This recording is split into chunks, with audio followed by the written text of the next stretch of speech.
When you think about ESG and you do it as a part of your business strategy, it is actually predictive of market performance. So it does improve your bottom line. Welcome back, everyone, to the Geeks, Geezers, and Googleization Show, the home of Googleization Nation, where we talk with HR and business thought leaders about the crazy shift going on all around us and explore the disruptive convergence of technology, business, and people. Here are your hosts, Ira Wolf and Jason Cochran. Hey, welcome back, everyone, to another episode of Geeks, Geezers, and Googleization from the People Forward Network. I'm Ira Wolf, and thank you for being part of Googleization Nation. And I'm Jason Cochran. If you think this is just another podcast, think again, my friends. We are the voice of the most important and crucial conversations that are confronting business leaders and people today. Our goal is to bring you ways to reimagine tomorrow and explore the impact as we see the convergence of business, technology, and people unlike any other time today. This episode of Geeks, Geezers, and Googleization is sponsored by our new partner, Y Institute, your personal and professional GPS for a meaningful life and purpose-filled career. You'll hear more about them shortly. Over my career, I've participated in dozens, maybe even hundreds of strategic planning sessions. And if you ask most business leaders and workers just a few years ago what came to mind when they heard the future of work, it was usually technology, robots, automation. More recently, we heard a lot about remote work. But ask that same question today, and you'll likely hear the same thing, plus something relatively new, ESG. Now, for many of you, that's just one more new acronym, but we're going to be talking about ESG, which is environmental, social, and governance. For some of you, this may be the first time you've heard about it. For others, you've dabbled in it. You talked about doing it. Your company's giving it some lip service. But wherever you are in the future of work journey, you're in the right place today because we have as our guest, Dora Lutz. She's the author of the Aspirational Business and creator of a course, Business Planning for Social Entrepreneurs at Purdue University.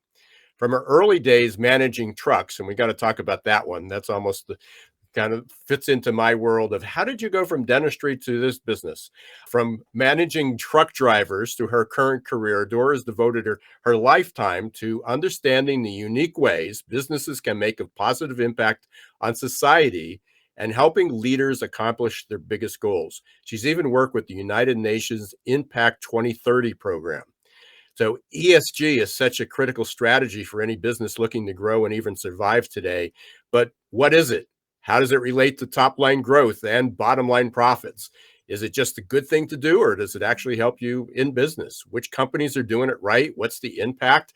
We're going to talk about all those things in just a few minutes when Dora joins us. But first, it's time for our Perfect Labor Storm segment, where on each episode, we focus on just one disruptive, surprising, or worrisome trend that we believe you should know. By 2029, the Millennial and Gen Z generations will make up 72% of all the world's workforce. That's almost 3 out of 4, compared to just 52% 4 years ago. These generations place a greater importance on environmental and social concerns than any previous generation, and will expect more from employers to do so. That comes from Mercer. The statistics come from Mercer. And when companies are looking at how to recruit and retain workers, ESG is certainly one way. A Marsh McLennan study found that the top employers, as measured by employee satisfaction and attractiveness to talent, meaning can you attract the good talent, have significantly higher ESG scores than their peers. This is important because satisfied employees work harder, stay longer, and seek better results. Employees at companies with generous and lasting corporate social efforts during the pandemic were 15.6 times, that's a lot, 15, can't even say it, 15.6 times more likely to say their companies were a great place to work. And 61% of 25 to 34-year-olds, basically younger millennials, older Gen Z, highlighted sustainability as a key consideration in where they chose to work. And this fits our world, Jason. Improving EX as a top priority, and we know that. According to the WTW 2021 Employee Experience Survey, 92% of organizations expect to prioritize EX enhancements over the next 3 years. That's good news. But when asked, and this is the problem, few have an integrated EX and business strategy or talent priority program in place that support their ESG business objectives. So they checked off the box, but haven't figured out how to do it. So, Ira, we are obviously asking some pretty foundational questions today about why businesses even exist. And it's giving me flashbacks to the 1987 movie Wall Street. And you were talking about millennials earlier. I'm in that micro generation called the Zennials. So I'm a really young Gen Xer and a really old millennial. And so this movie came out when I was 8 years old. And Michael Douglas played the part of ruthless investor Gordon Gekko. And just here's a short quote, the most famous one probably from the movie that he had. He said, "The point is, ladies and gentlemen, that greed, for lack of a better word, is good. Greed is right. Greed works. Greed clarifies, cuts through, and captures the essence of the evolutionary spirit. Greed, in all of its forms, greed for life, for money, for love, knowledge, has marked the upward surge of mankind." Well, I may join with the rest of my Zennials and Gen Zs in saying, yuck. I, like most of them, feel like I almost need a shower after hearing that. Great movie, but as we know now, that is a completely unsustainable business model. More than 5,000 businesses to date have made net zero commitments as part of the United Nations Race to Zero campaign. Workers are also increasingly prioritizing factors such as belonging and inclusion, finding meaning and purpose in their work, discovering work-life integration, employee recognition, and wanting autonomy and working from home. And all of these things are part of that employee experience. And as we discuss on this show every week, change is a pervasive and constant thing in life. And just this week, Stanford University announced that they have more students enrolled in crypto courses than Introduction to Computer Science. So everything around us is evolving and changing, and this goes for business and economics as well. We're now in the age of business being a sustainable source of positive change in the world that delivers value for all stakeholders, and there's no going back. So I am beyond the moon excited that we get to chat with an ESG expert, Dora Lutz, on this topic today. And before we bring Dora on, just a quick reminder.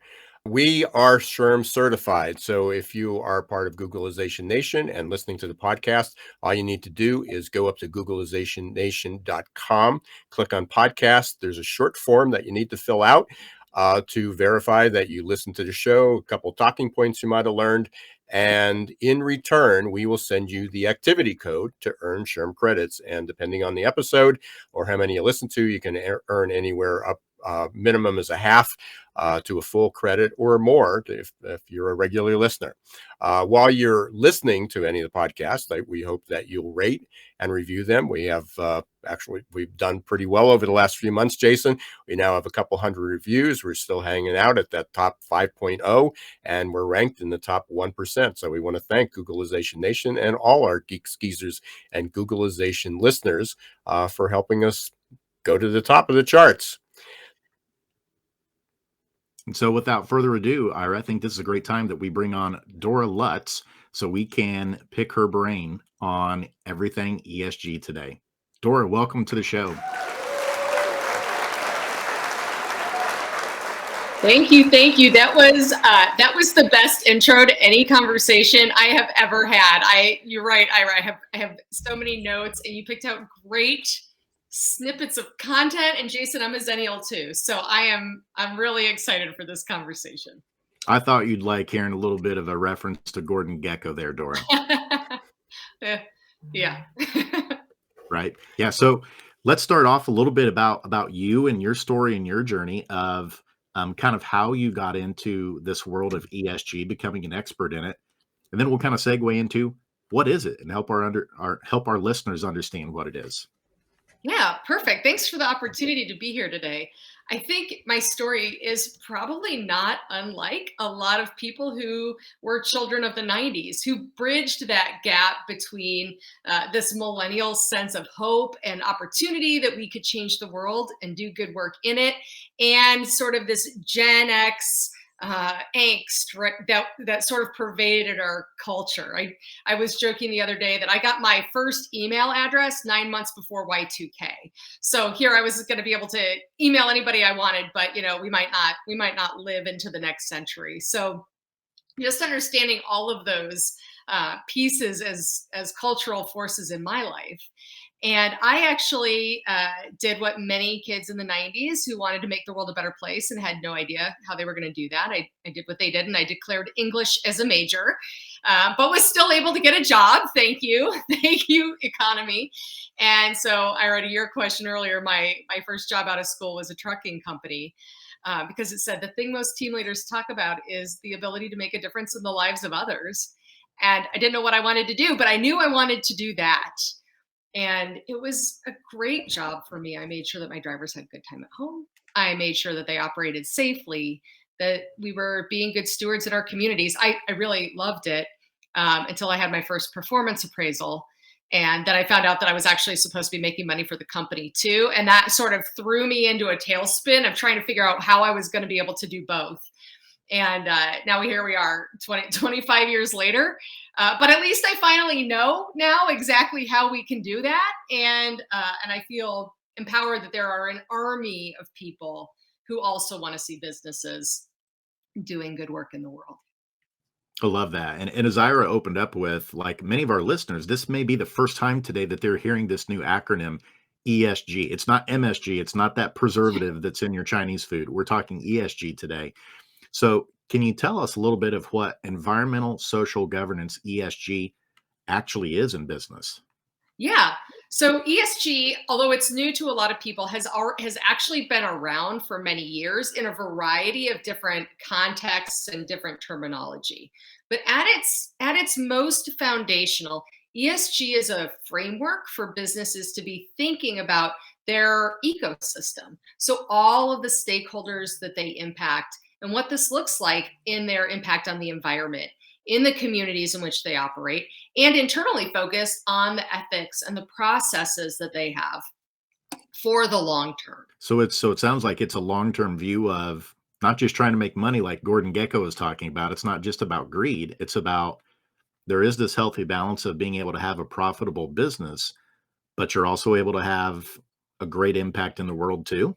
That's exactly right. Because our businesses are actually operating in an ecosystem. We are not, as business leaders, operating outside of our employee base or our consumer base or our communities. We are a part of it. So it makes sense that when we consider their needs as a long-term strategy, we're going to be able to increase our opportunities for revenue. We're going to be able to decrease our costs and ultimately become more profitable in the process.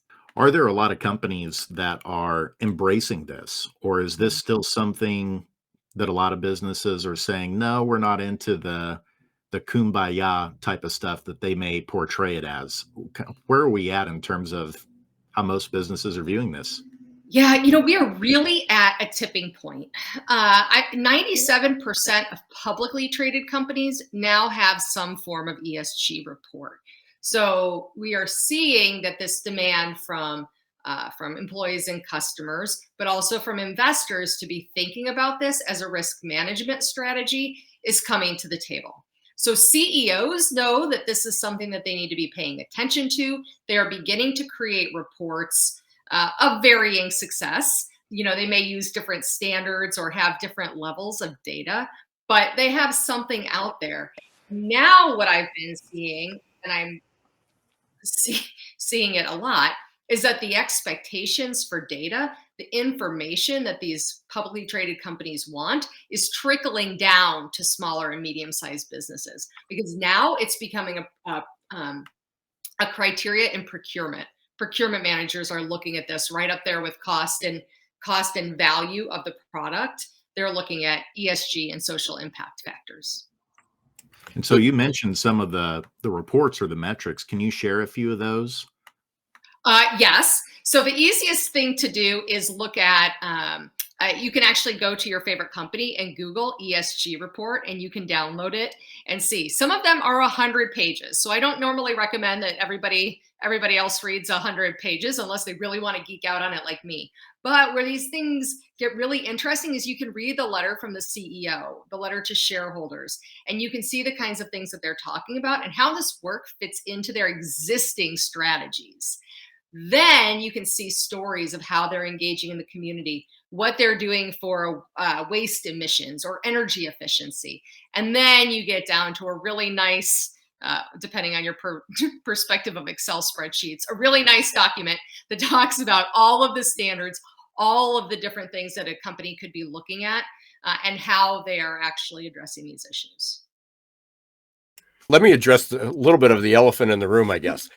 We are pretty divided. And, one of the things when we talk about environmental, obviously it's about climate change. Our best wishes go out to everybody in Florida today. And again, who knows next week where the next change will hit. But as we address that, there is such a division that, as you were talking just a minute or so ago, it sounds like it's really good for marketing. It's really good for branding. It's really good for the image. It could be it could be good to not only attract employers, but investors to the company. So there's a group that puts this as a high priority, but our country is so divided. I'm sure there's a whole group that they don't believe in climate change. They're concerned with, hey, we're going to pay our people more money so they can put up with this. We don't have it. We gave all the money to wages. We don't have any money left over to give back to the community. Mm-hmm. I'm sure there's enough business to go around that you can just say, we're going to work with the companies who want to go forward. But have you worked with, or how could you persuade some of these naysayers, intransigent companies to say, hey, here's our future? Yeah. What can you do? Yeah, it's such an interesting question. And I was listening to a panel yesterday where they were talking about this as a very divisive concept, right? ESG has become they were calling it a political football. And it's hard to argue. I've certainly seen an increase in the emails and messages that I get with people who disagree with the fundamental theory behind ESG, or, I'll think it's woke BS, however people want to refer to it. But in my mind, there are a few reasons that it is actually a business strategy, true and proper. Really, if we look at ESG and we take it out of the political realm, it provides us an opportunity to think about what markets are underserved and need our product or service. And it helps us innovate to think about how we can access and provide something of value to those companies.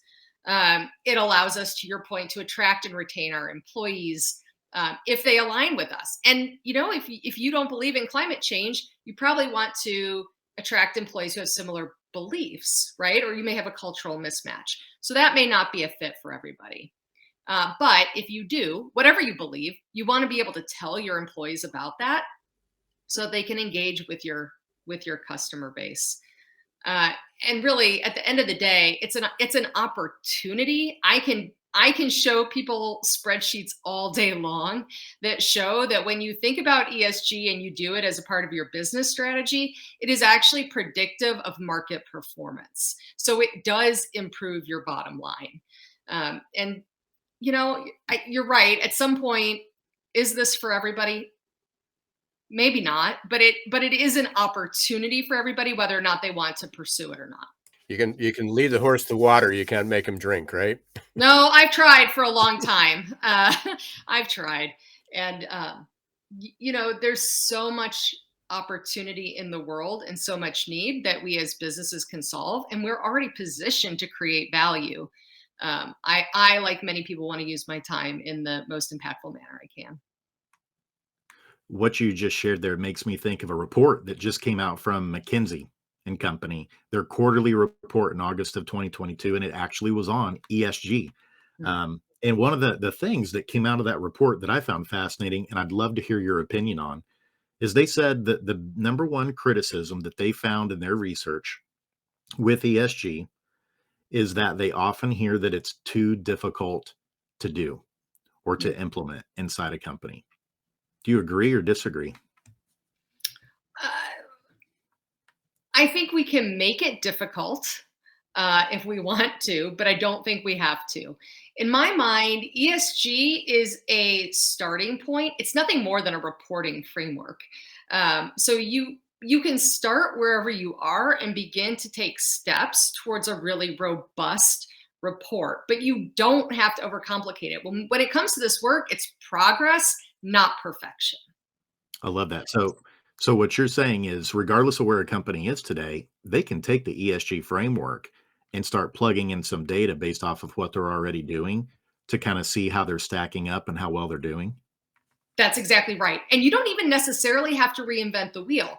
GRI is a big global standard, but there is the Sustainability Accounting Standards Board, or SASB, and they've already done the work to help people figure out what metrics are relevant for their industry. So you can use that to whittle down what's important. You can also benchmark your competitors or thought leaders in your space and look at what they're doing. And from there, you say, what do we already have that we can work from?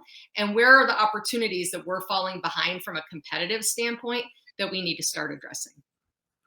So it sounds like the tools are there. Is the difficult part then where McKinsey is saying it's difficult for organizations to do it? Then does it have to do with internally within the organization, someone owning it, being accountable, taking the lead and saying we're going this direction? Is that where there's a mismatch? Yeah, it's a lot like probably most of the other HR initiatives that our leaders are working towards. If it's done properly, it's not one specific person leading it in the organization, but it requires alignment across all functional areas. And so typically the HR leader, it sounds like, is the person who's the key facilitator. So they're not doing it alone, but they need to be working hand in hand with leaders within operations, on sales teams, marketing teams, so on and so forth.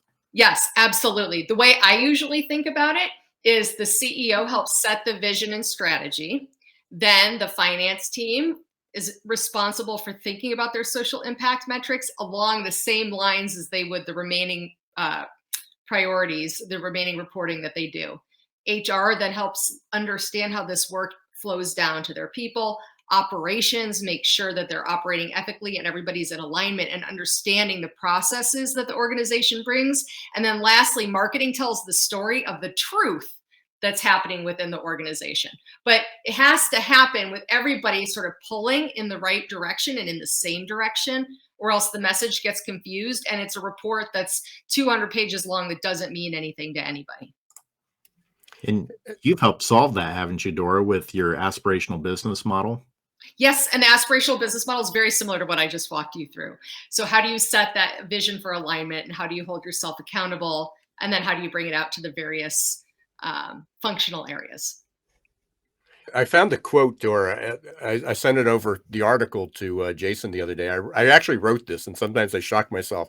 I go, I actually wrote that. I saw that. Where'd that come from? But it was on Forbes, and the article was called "Four Dumb Things Smart Leaders Say and What You Can Learn from Them."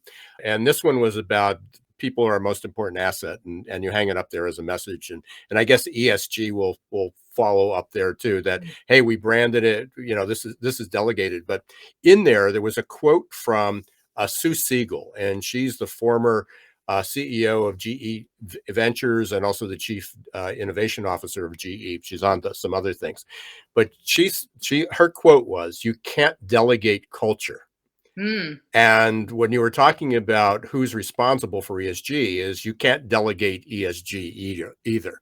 And she went on to further explain that people are motivated by purpose. Purpose fuels passion. Passion creates the energy to deliver results. That energy transforms people and unlocks, and so on. And it fits into what Jason and I talk about, and you as well, as helping people live their purpose, discover their why. And we're going to be talking about Why Institute in just a few minutes.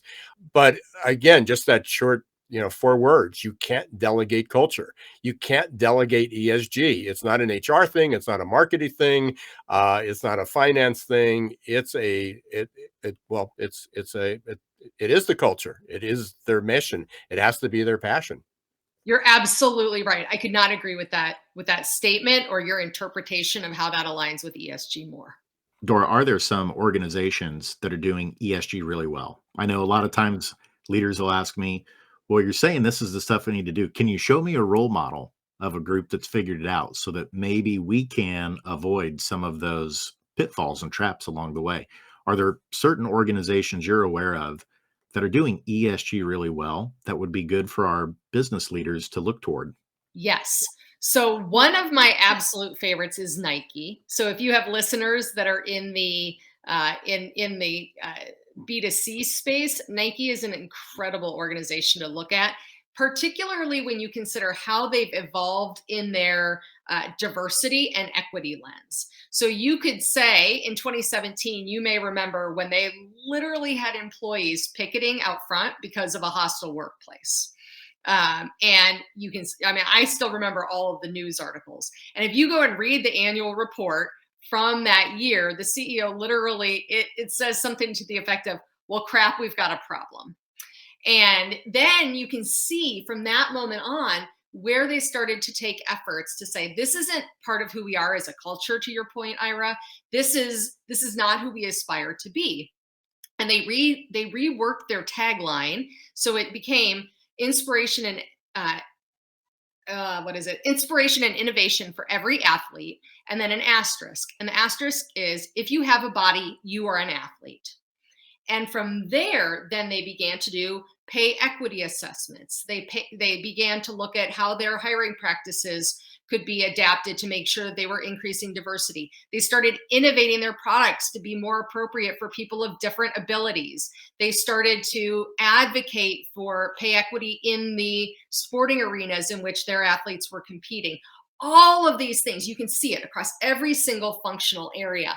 And so then when you look at the advertisements that started to come out from Nike in 2019 and 2020, it wasn't some aspirational story that was a failure to align with their culture. It wasn't greenwashing. It was a perfect celebration of the work that they had done internally. And they continue to move that forward.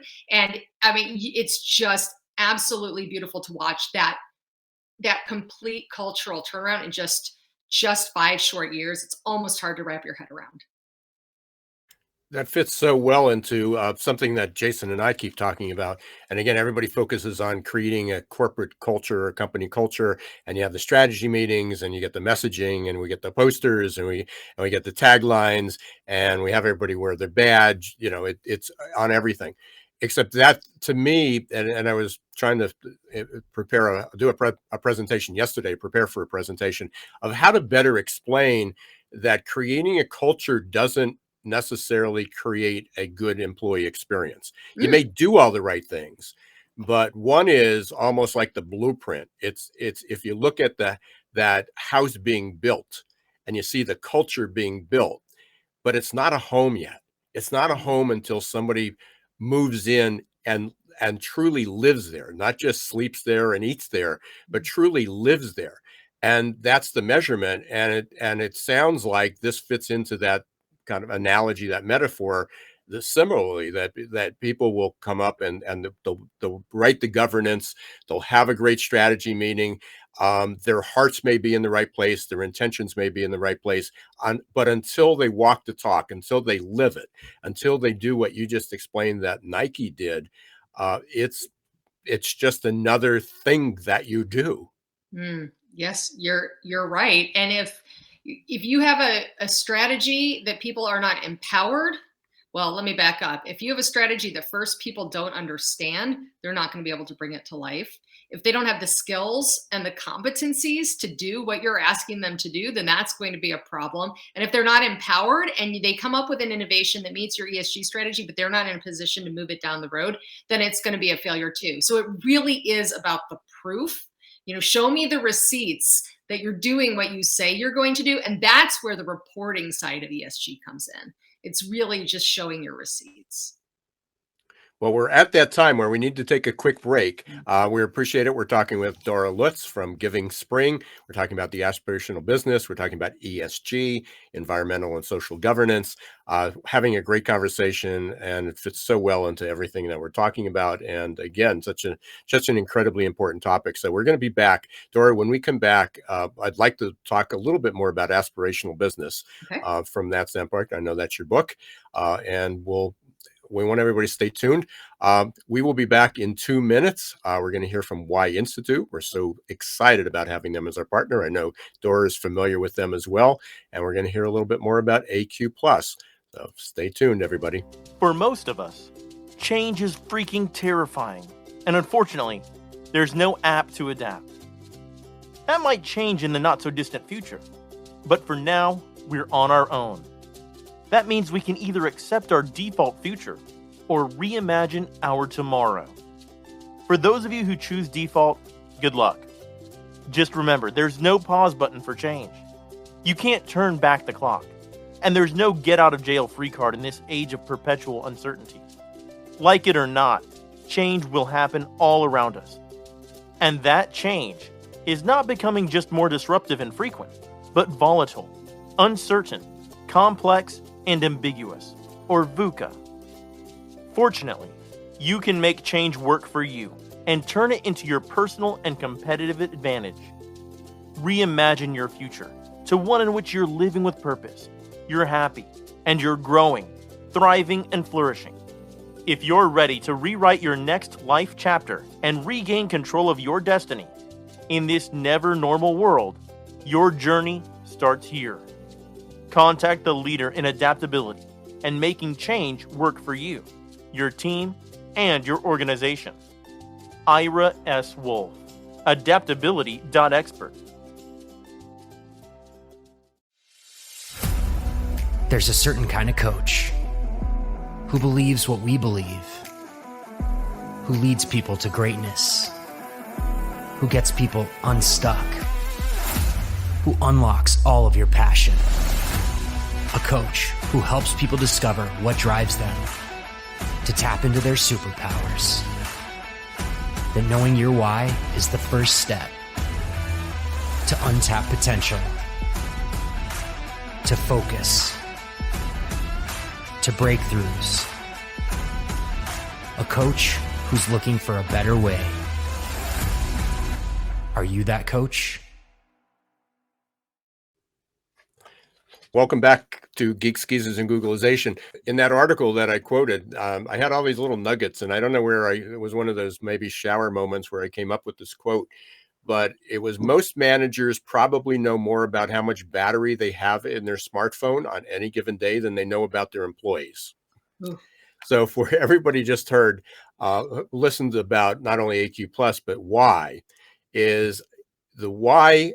To discover your why in under 5 minutes, 10, maybe 15 questions, depending on how you answer the first few, you can learn about how your employees, why they do what they do, and how to keep their batteries charged, which fits so well into our conversation about ESG, because if you have people that are powered by contributing, by making things better, by challenging the status quo, which are just 3 of the whys, and they happen to be my whys, that's incredibly important. And you can find that out in just 5 minutes. So if you want to learn more about why and our AQ Plus mindset program, you can go to adaptabilitytoolkit.com. Check it out. If you have any questions, if you are a coach or a consultant and you'd like to learn more, please reach out to Jason or me, and we'll make some connections. We'll talk about the program, and if you're interested in getting certified, we'll make the referral over to Y Institute. Dora, you wrote your book, The Aspirational Business. I don't know if that was an evolution of that, or that was the inspiration, but I think one is people aspire to have a business, and everybody aspires to have their business grow. But your aspirational business is beyond that. It goes a little bit beyond just, I just want to make more money and I want to own my own business. Yes. Yeah. I think when you consider the way, businesses are already designed to create value. So what you just described, Ira, in my world is somebody saying, I'm going to do something and I'm going to create value either for myself or for my customers or for my family. I'm doing it because I want to do something meaningful, and we operationalize that through our businesses. And so when we start to talk about aspirational businesses, it's really thinking bigger into the ability of our businesses to address some of society's most pressing issues, and that can be whatever the leader feels is most important to him or her personally, that their stakeholders choose to engage with. So the aspirational business for me, I tend to like to anchor in the United Nations Sustainable Development Goals, because those are challenges that the entire human race is facing that go beyond environmental sustainability into a variety of issues that most people can figure out where their businesses already anchor, and then from there start to create plans to bring it to life. So where do we get started? I'm sure we have a lot of small, again, large enterprises are a little bit more connected to this, but small, medium-sized businesses, privately owned businesses, this is something they've been thinking of doing. They've always been part of the community. They contributed part of the community. They do what they can, but they want to up their game. They want to take it to a new level.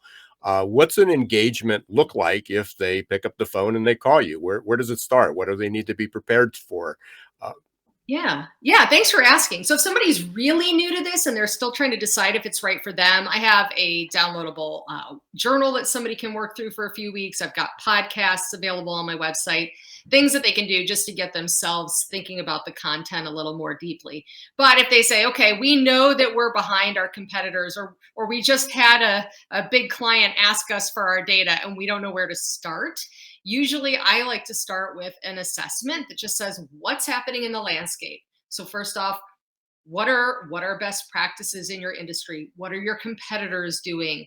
Where are there opportunities that are strategic for your organization? And what are critical issues that you need to address right now that could hurt you if you don't start thinking about them? And then we do a leadership assessment too, because if you've got one person in the C-suite who thinks that this is just a load of junk, we got to figure out how to address that before we start putting together a report, or it's going to fall flat on its face if we are not in alignment as a leadership team. Dora, we're coming up toward the end, and we're going to have our lightning round in a second, but we always have one of our favorite question is, what's something that we should have asked you but didn't? Well, the one thing that you didn't ask that I think is a really compelling point is how we know that this isn't going away. And Jason, you mentioned it even in your original question. I agree with you. I don't think that consumers are going to suddenly show up and say, hey, I need the cheapest thing and I don't care what it does to the environment anymore. We have more visibility, we have more data, we have more expectations of leaders than we used to. So I think that's, personally my perspective. If you look at it just from market size, this is a $27 trillion market. So there is a lot of money in this space. It's growing at 20% per year. Either as a social entrepreneur saying, I'm going to figure out how to do this so that we have purpose baked in from the start, or retrofitting your organization to make sure that it's really, really embedded in the culture. It's going to be an important part of accessing that pool of money.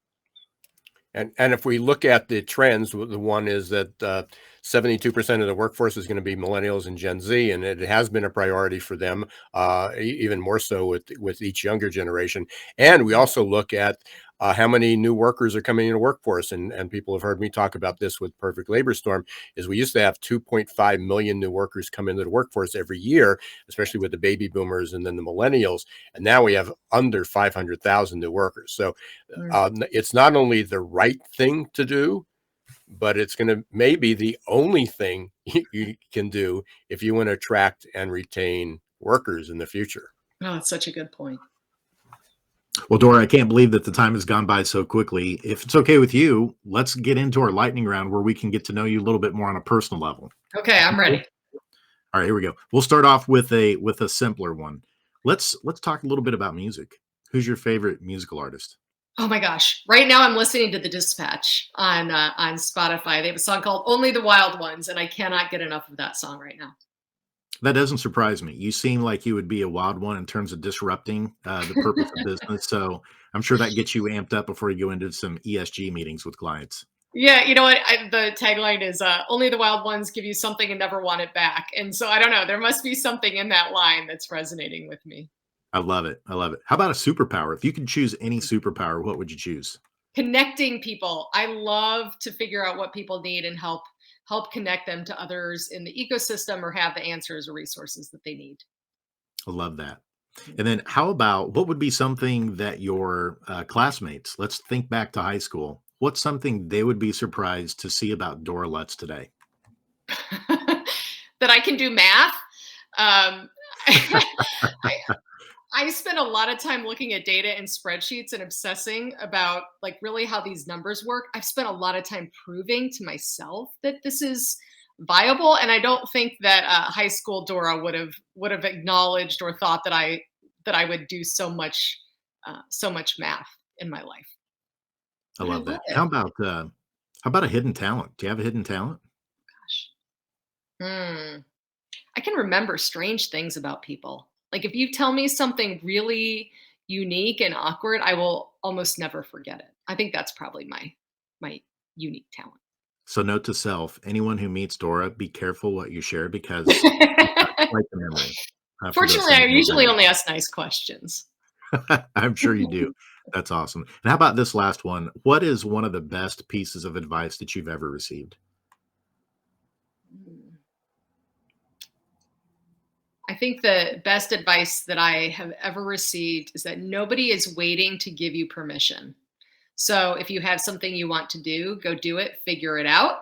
Because there's nobody who's going to say, yes, you should go do it. You just have to take that first step yourself.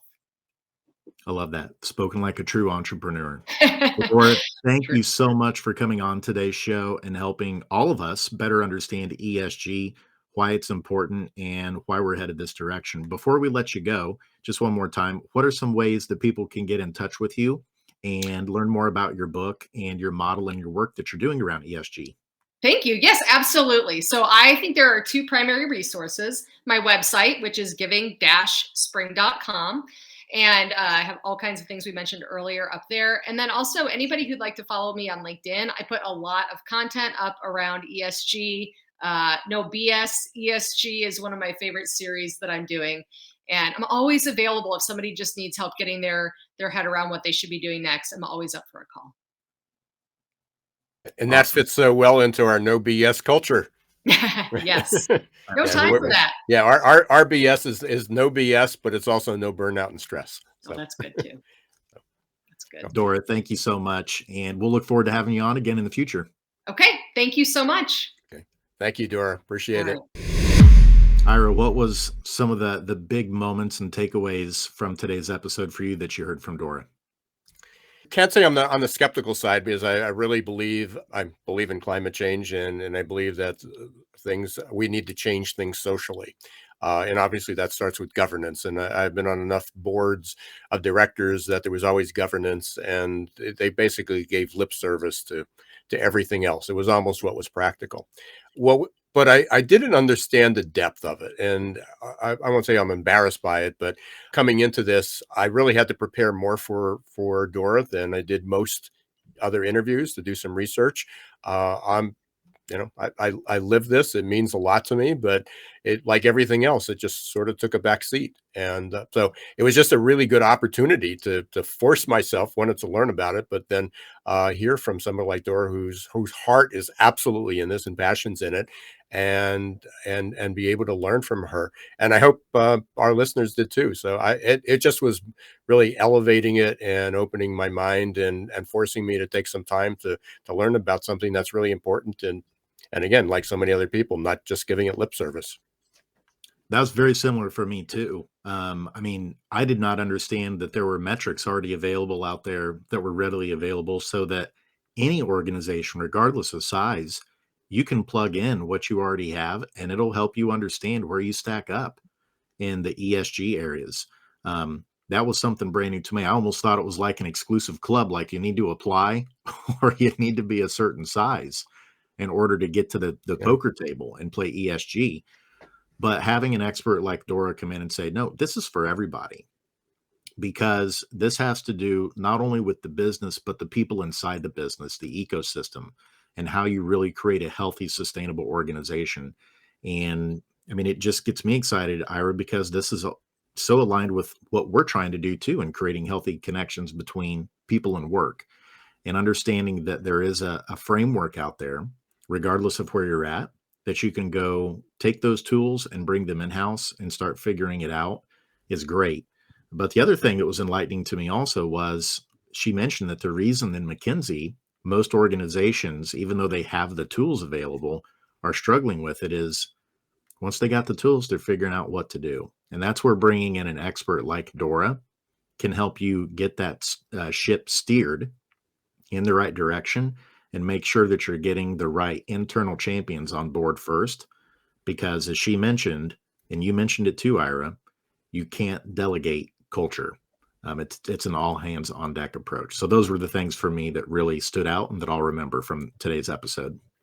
And I guess what blew me away was $17 trillion. It's a $17 trillion industry. I mean, that's mind blowing, from there. And by the way, I thought you were going to say shift steered.